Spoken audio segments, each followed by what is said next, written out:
आज का बाइबल वचन 22 फरवरी 2026 संत मती अध्याय 4 पद संख्या 4।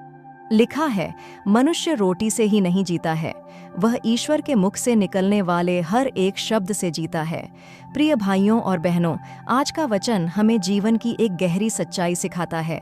हम सब जानते हैं कि शरीर को जीवित रखने के लिए रोटी आवश्यक है। यदि हम खाना न खाएं तो शरीर कमजोर हो जाता है, परंतु प्रभु हमें याद दिलाते हैं कि मनुष्य केवल शरीर नहीं है, वह आत्मा भी है। आज की दुनिया में लोग पैसा, नाम, पद और सुविधाओं को ही जीवन समझ बैठे हैं। हम दिन रात मेहनत करते हैं ताकि घर चले, परिवार चले, जरूरतें पूरी हों। ये सब जरूरी है, लेकिन क्या केवल यही जीवन है? यदि हमारे पास सब कुछ हो पर शांति न हो, तो क्या हम सच में जीवित हैं? यदि हमारे पास रोटी हो पर दिल में खालीपन हो, तो क्या हम संतुष्ट हैं? प्रभु यीशु ने जंगल में परीक्षा के समय यह वचन कहा।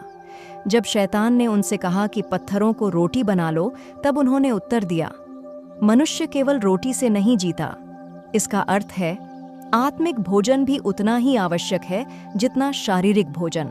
जैसे हम रोज भोजन करते हैं, वैसे ही हमें प्रतिदिन परमेश्वर का वचन पढ़ना, सुनना और उस पर चलना चाहिए।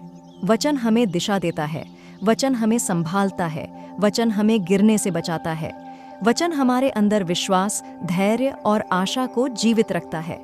जब जीवन में परेशानी आती है, तब पैसा समाधान नहीं देता, पर परमेश्वर का वचन दिल को ढांढस देता है।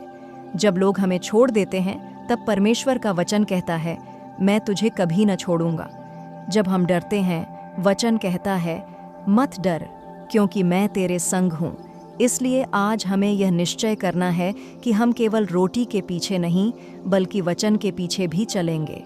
हम अपने घरों में प्रार्थना का वातावरण बनाएंगे, हम अपने बच्चों को वचन सिखाएंगे, हम हर परिस्थिति में परमेश्वर के वचन को प्राथमिकता देंगे।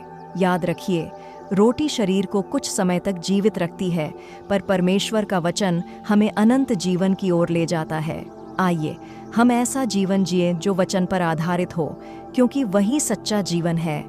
हे स्वर्गीय पिता, हम आपका धन्यवाद करते हैं कि आपने हमें जीवन दिया और उससे भी बढ़कर अपना जीवित वचन दिया।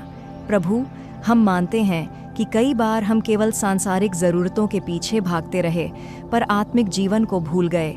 आज हम आपके सामने आते हैं। हमारी आत्मा को अपनी सच्चाई से भर दीजिए।